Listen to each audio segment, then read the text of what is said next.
नमस्कार दोस्तों, exam tablet channel पर आपका स्वागत है। आज के इस वीडियो में हम बात करेंगे एएनएम कोर्स के बारे में। अगर आप नर्सिंग के क्षेत्र में कैरियर बनाना चाहते हैं तो एएनएम कोर्स एक बेहतरीन विकल्प है। इस वीडियो में हम जानेंगे कि एएनएम कोर्स क्या है, इसकी योग्यता, सिलेबस, फीस और कैरियर के अवसर क्या हैं। तो वीडियो को अंत तक ज़रूर देखें। एएनएम कोर्स क्या है? एएनएम का मतलब है ऑक्सिलरी नर्स मिडवाइफरी। यह एक डिप्लोमा कोर्स है जो 2 साल का होता है। इस कोर्स को करने के बाद आप एक प्राथमिक स्वास्थ्य कार्यकर्ता यानी प्राइमरी हेल्थ केयर वर्कर के रूप में काम कर सकते हैं। एएनएम नर्सों की मांग ग्रामीण और शहरी दोनों क्षेत्रों में बहुत ज़्यादा है, खासकर मातृत्व और शिशु स्वास्थ्य सेवाओं में। एएनएम कोर्स की योग्यता और एडमिशन प्रक्रिया। एएनएम कोर्स में एडमिशन लेने के लिए कुछ बेसिक योग्यताएं हैं। पहला, आपको कम से कम 12th पास होनी चाहिए।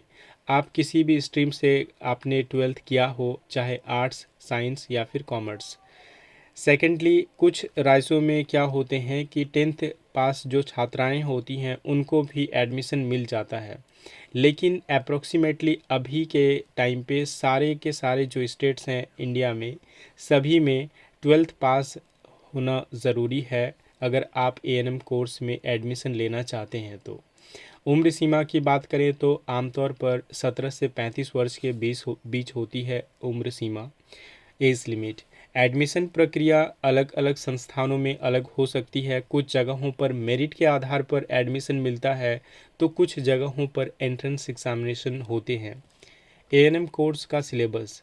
एएनएम कोर्स का सिलेबस 2 भागों में बांटा होता है।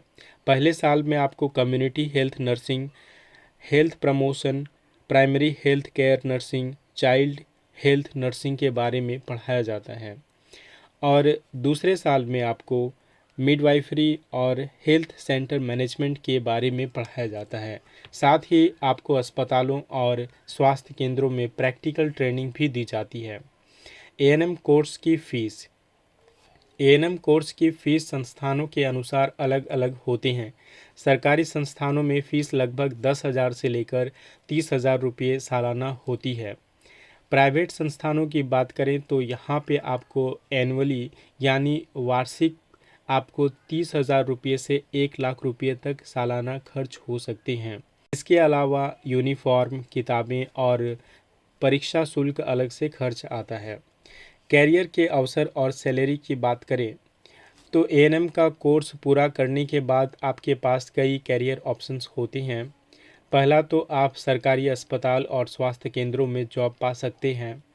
सेकेंडली, प्राइवेट जो हॉस्पिटल होते हैं और नर्सिंग होम्स जो होते हैं वहाँ पे आप काम कर सकते हैं, या फिर आप एनजीओ और स्वास्थ्य अभियानों में अपना योगदान दे सकते हैं। दोस्तों, अगर सैलरी की बात करें तो जो गवर्नमेंट सेक्टर होते हैं यहाँ पे आपको 15,000 से लेकर 40,000 रुपये तक आपको सैलरी मिल सकती है। डिपेंड ये करता है कि आपकी नियुक्ति किस बेसिस पे हुई है। अगर आपकी नियुक्ति एनआरएचएम के माध्यम से हुई है तो हो सकता है कि आपकी सैलरी थोड़ी बहुत कम हो, यानी 15,000 से आपको स्टार्टिंग हो सकती है। अगर आप परमानेंट नर्स हैं, एएनएम हैं, तो आपकी सैलरी काफ़ी अच्छी होगी। दोस्तों, अगर आप प्राइवेट संस्थानों में काम करते हैं तो यहाँ पे आपको फ्रेशर्स के तौर पर 10,000 से लेकर 25,000 तक आपको सैलरी मिल सकती है और ये आपके सिटी वाइज वेरी करते हैं। अब बात करते हैं कि एएनएम कोर्स आप कहाँ से करेंगे। तो सरकारी संस्थान से अगर आप एएनएम कोर्स करना चाहते हैं तो आपके स्टेट में, हर एक स्टेट में क्या होते हैं कि एएनएम के कोर्स आपको कराए जाते हैं गवर्नमेंट कॉलेज में, और वहाँ पे एडमिशन के लिए आपको एंट्रेंस एग्ज़ामिनेशन देने होते हैं।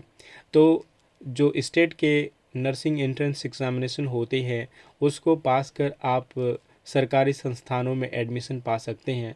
अगर आप प्राइवेट संस्थानों से आप नर्सिंग का कोर्स, एएनएम का कोर्स करना चाहते हैं तो वो भी आप कर सकते हैं। दोस्तों, इसके लिए आप जो ऑफिशियल वेबसाइट है संस्थानों के, इंस्टीट्यूशंस के, उसको आप रेगुलर चेक करते रहें और समय पर आप एप्लीकेशन फॉर्म फिलअप करें। तो दोस्तों यह थी एएनएम कोर्स से जुड़ी पूरी जानकारी। अगर आपको यह वीडियो पसंद आया हो तो इसे लाइक करें, शेयर करें और एग्ज़ाम टैबलेट चैनल को सब्सक्राइब करें। अगर आपके मन में एएनएम कोर्स से जुड़े कोई सवाल हैं तो कमेंट में ज़रूर बताएं, हम आपकी मदद करने की पूरी कोशिश करेंगे।